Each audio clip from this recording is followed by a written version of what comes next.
Olympics are over, for this time around at least, and didn't we do well? 65 medals in total and 29 of them were golds. Isn't that something to be proud of? Probably the best thing to come out of the Olympics is that competitive sport will now be reintroduced back into primary schools in place of some less strenuous activities that they may be getting up to. That's a good thing. Some of the arguments that I've heard about this are very amusing. One person I heard say, "How can we force children to do something that they don't want to do?" I think that was quite laughable.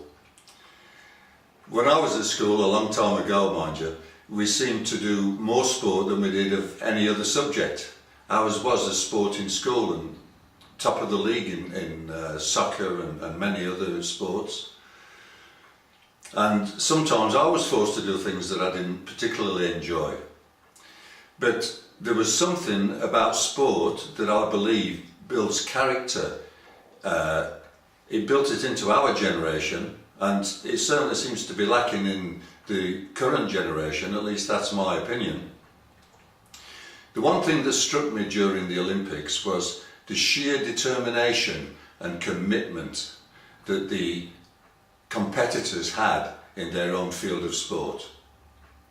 I guess Mo Farah will be remembered for a long time to come, and of course alongside so many more of our champions. The main thought that occurred to my mind while I was watching some of the Olympics was the sheer hard work of each competitor, bearing in mind that in each event there's only 3 medals, 1 gold, 1 silver and 1 bronze. Only 3 medals to be had. So there were far more losers in the events than winners.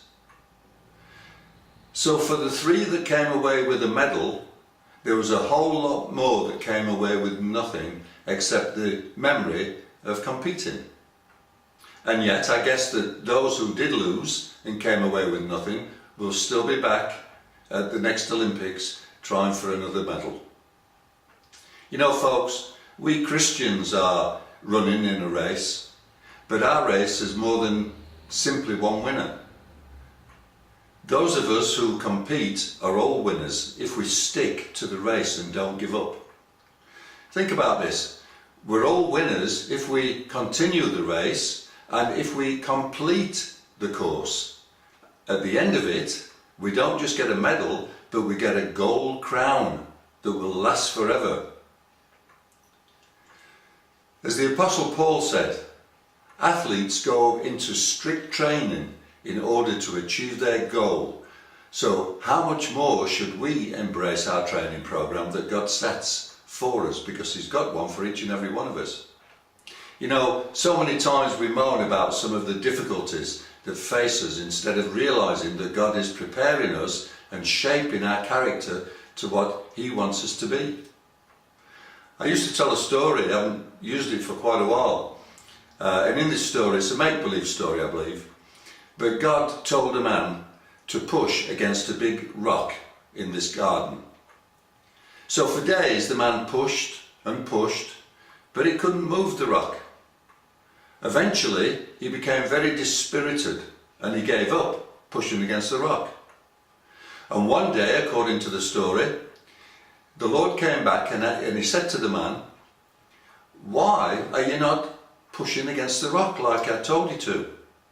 And the man replied, "Lord, I've tried my best to move that rock and I can't do it. So I gave up. I became discouraged and I gave up." And according to this story, the Lord said to the man, "Son, I didn't tell you to move the rock. I simply told you to push against it. My intention was that you build up your muscles, not move the rock." Do we sometimes feel that we are trying to move a heavy burden, a big rock that just won't be moved? Do we sometimes feel that we have trials that seem to go on endlessly with no end in sight?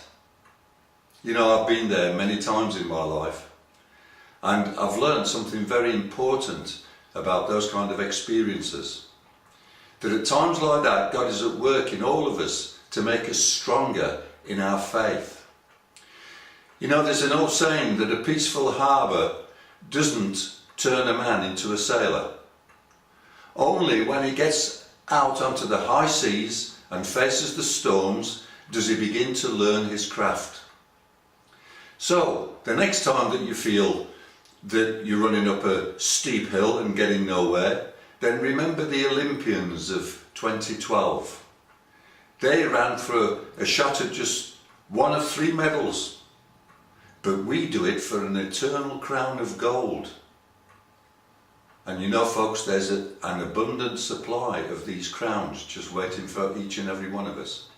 Think about these things this week.